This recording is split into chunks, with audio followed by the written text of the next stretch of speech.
Irving? Merry Christmas, Nikki! Ho, ho, ho! It's a little late for holiday greetings, but I expected that. What? Well, I thought you were calling to... Hey, is everything okay? Yes. I mean, I don't think so. No. What happened? I think I sleepwalked. Like in the old Laurel and Hardy movies? I'm serious. I woke up in church, standing in front of the lectern. Wow.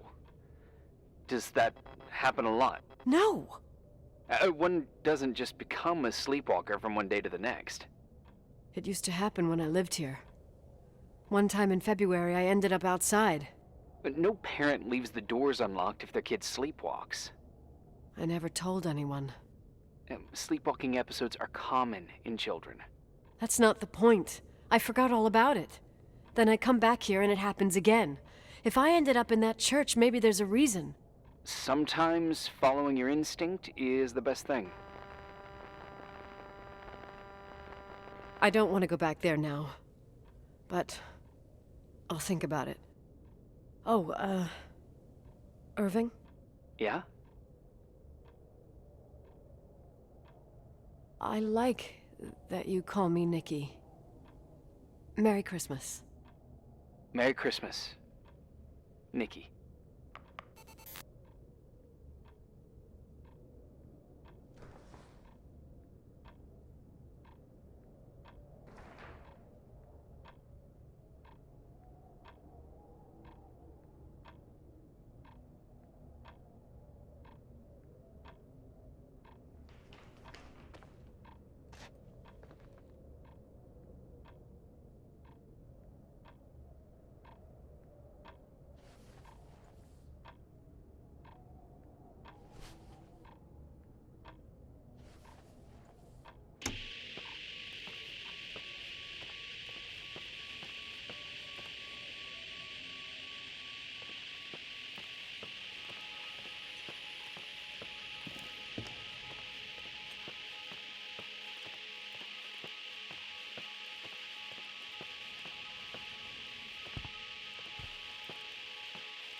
Hi. I was thinking, there really could be a repressed reason as to why you ended up there.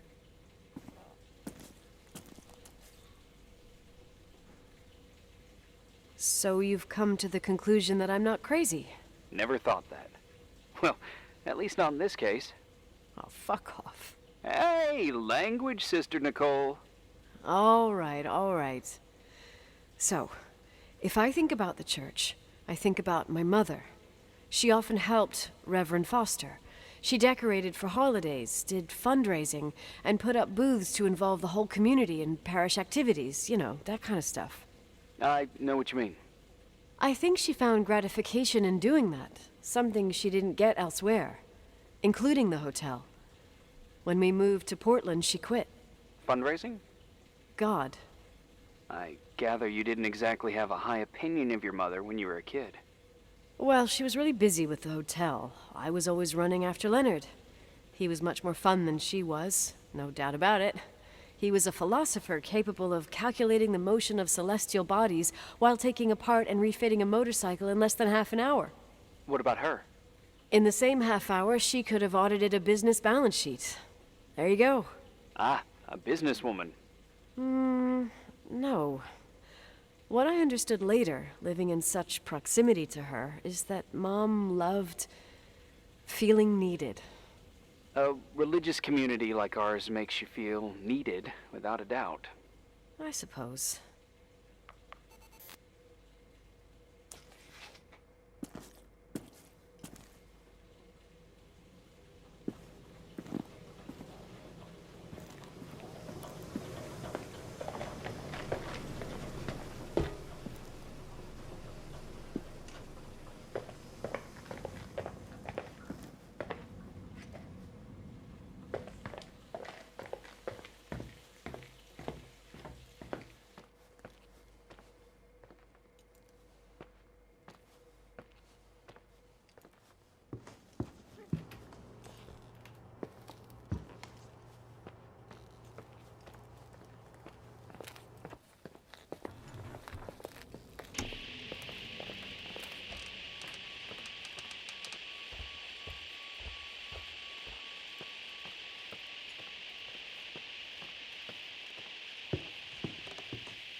Nikki? When there was a party, my mother always got out the usual streamers and decorations and stuff. She raced in and out of the church, but I never discovered where she kept all those things. Never asked? Oh, a million times. She didn't want to answer. She said they were in a safe place. A real mystery. What kind of decorations could they have possibly been? Nothing explosive. It's just that I had the bad habit of sneaking all over the place and forgetting what time it was. There was that huge lady, the assistant cook, Mrs. Bryce. She used to get so mad. A judicious girl. They promised to reveal the secret storeroom when I got older, but I must have forgotten. The mystery of the secret storeroom. Ooh, sounds good. The riddle! What are you talking about? Leonard was never good at keeping secrets, but he taught me a riddle to get there. Can you remember it? Incredible. Yes. Oh, something like, down the stairs, watch your step, don't fall apart or it's your end, round a corner, turn around, there's your way in front of you. All that's closed can be open too if you see beyond its looks. But how can I remember it? How it's... I... Wow. A total mystery. Want to play? Yes, I need to think about it. I have no idea what it means. I'll call you if anything comes to mind.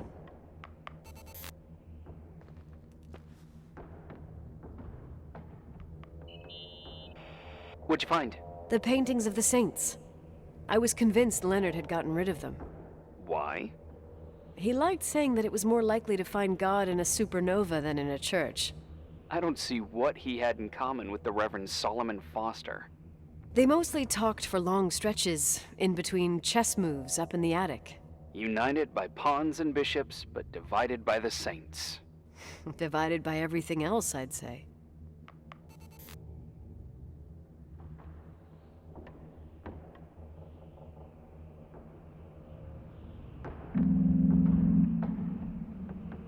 You want to play the organ in a church in the middle of the night? Really? Hey, what are you doing there? Dunno. I think you stayed on the line. Didn't notice.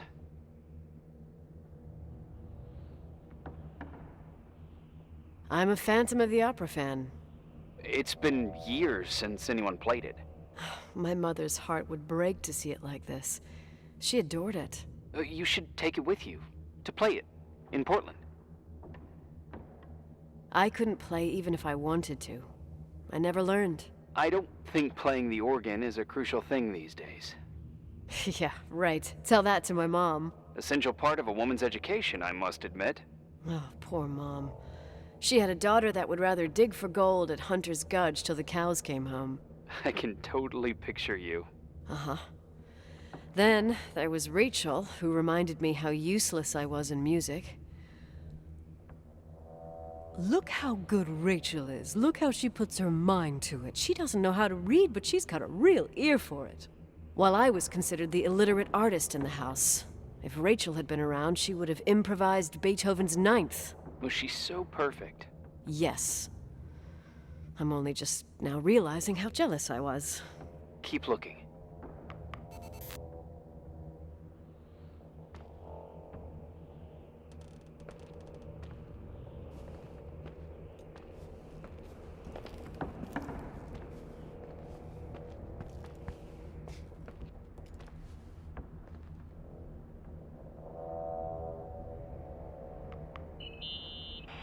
Someone broke into the church. Some fucking screwed up camper. Oh, your father left it open for mountain wanderers. Goddamn sons of... Ugh. I'll have to clean up this mess before Jenkins shows up. Keep an eye out. Normally, no one's around in this weather, but you never know. Ugh. Okay.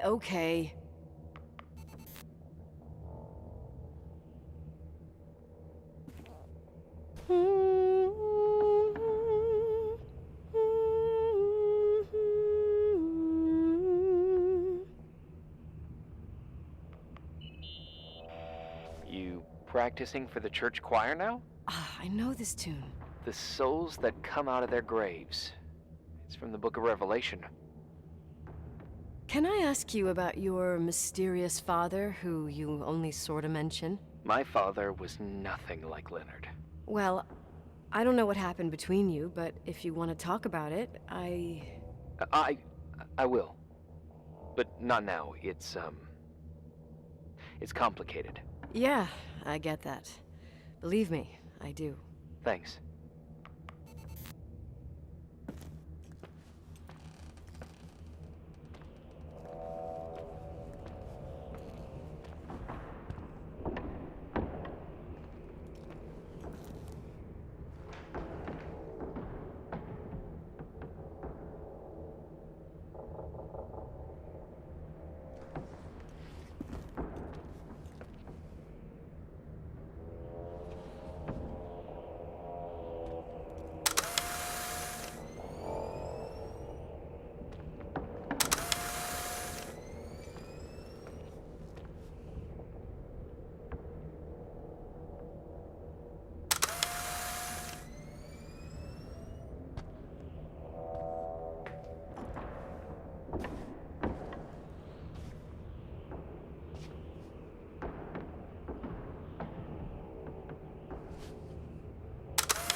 Oh, shit.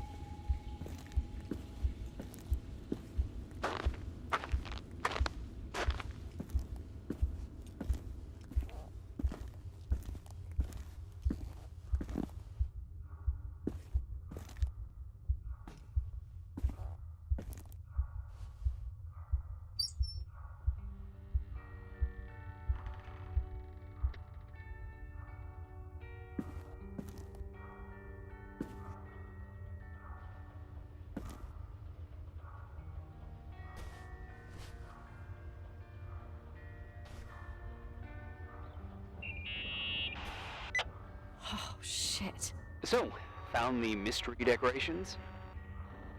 No, no. No decorations. Is everything okay? I found something. What? It's like someone built some kind of bedroom. Irving, you there? Of course, yeah. What bedroom? Tell me what you see. Okay. There's some windows. Drawn on the walls. Books. Sheet music.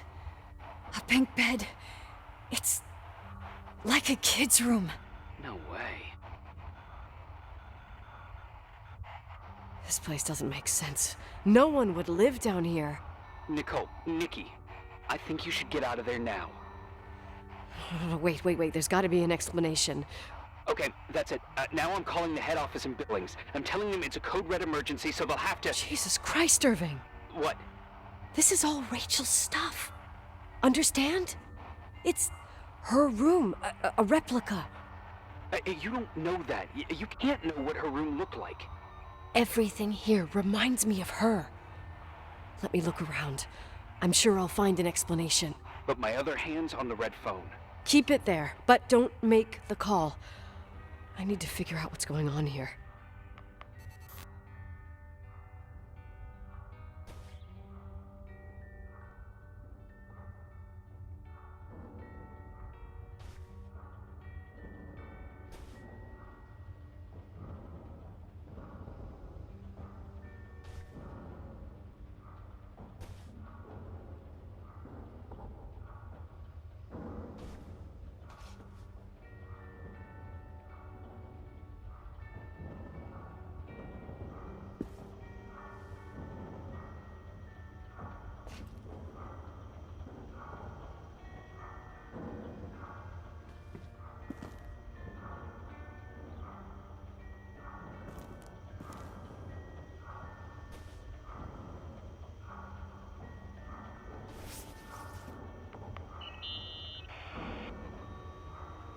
Hey, can you hear me?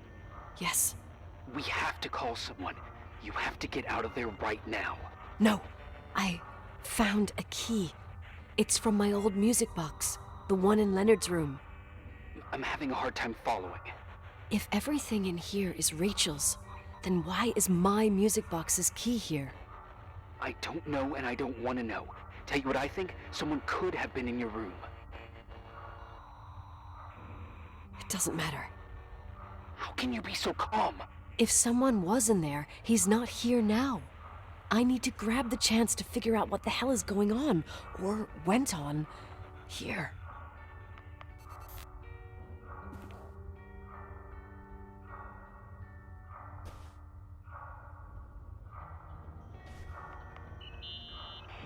Yes. Nicole, listen. I already know what you're gonna say, but please trust me. Get out of there. Please, you're not helping. You do realize you found the replica of a dead girl's bedroom. This is sick. This is The more things get freaky, bizarre, and painful, the more I need to figure out why all of this... We'll figure it out. With the sheriff. Once you're out of there, into a safe hotel room in town. Please, just... Listen, a bunch of strange things happened since I got here. Think about it. Phone calls on a dead line, old lipsticks that don't go bad. Leonard's notes where he says he saw a girl that's supposedly been dead for 10 years, and now this! All good reasons to get out of there. We both agree that saving your skin is top priority, right? I've looked over every inch of this place, and there's no one. If it's true, you realize what that means. What? What are you trying to tell me? Your father... He spent years in there. In total solitude. With the weight of his family and Rachel on his conscience. He wasn't the kind of guy to just let the past slide with a shrug. You know that too. You're joking, right? You think he did this? Think about it. That room could be an act of love. Distorted, even morbid, but in his eyes... How dare you? My father might have had a lot of weaknesses, but surely what you're saying... Leave out that he cheated on my mom. Leave out that he fell in love with a 16-year-old, but fucking hell, don't you dare even think that! He would never have built a fucking underground shrine for a dead person. Your father had changed in the end. You didn't spend time with him, but I met him, and I'm telling you. No! I don't give a shit about what you have to say. I just want you to know that... If you don't want to help discover the truth, don't call me.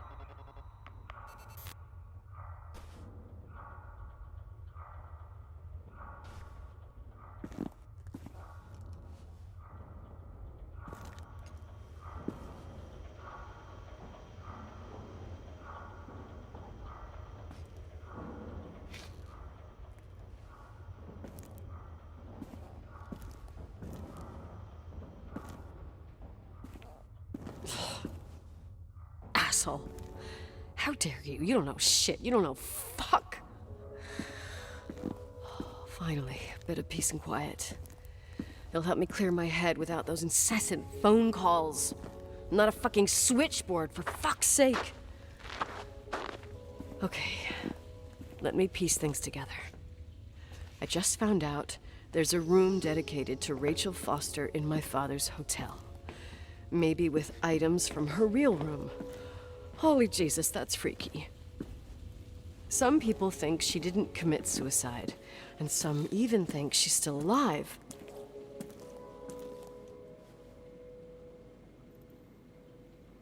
Maybe if I think through my steps, I can work something out. First thing, the phone call. They said Rachel isn't dead. Then the lipstick from 10 years ago turns up, still good. And then my father's various notes where he says he still sees her. If that were true, it might explain the sighting by her friend here in the Timberline. And now I find her retainer box, but no retainer. That room might not be a reconstruction. If Rachel didn't kill herself, Rachel could have lived here. But if she's still alive, why doesn't she tell her parents? Unless they're all in cahoots. No suicide, no Timberline money. No, I'm just being paranoid. And then there'd be no reason for her to live in a fucking underground replica of her room. My key in the middle of Rachel's stuff. Is it a message? Where do I fit in? Are you trying to tell me something, Dad? My music box with the hockey. Hear that tune again. But I must.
The 27th of December, 1983. The hockey finals at Missoula. Us against Cold Springs High.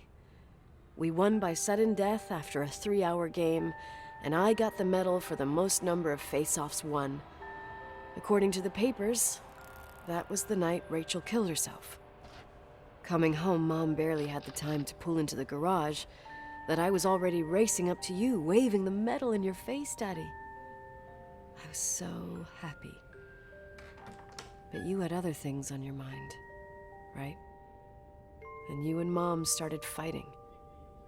The voices getting louder.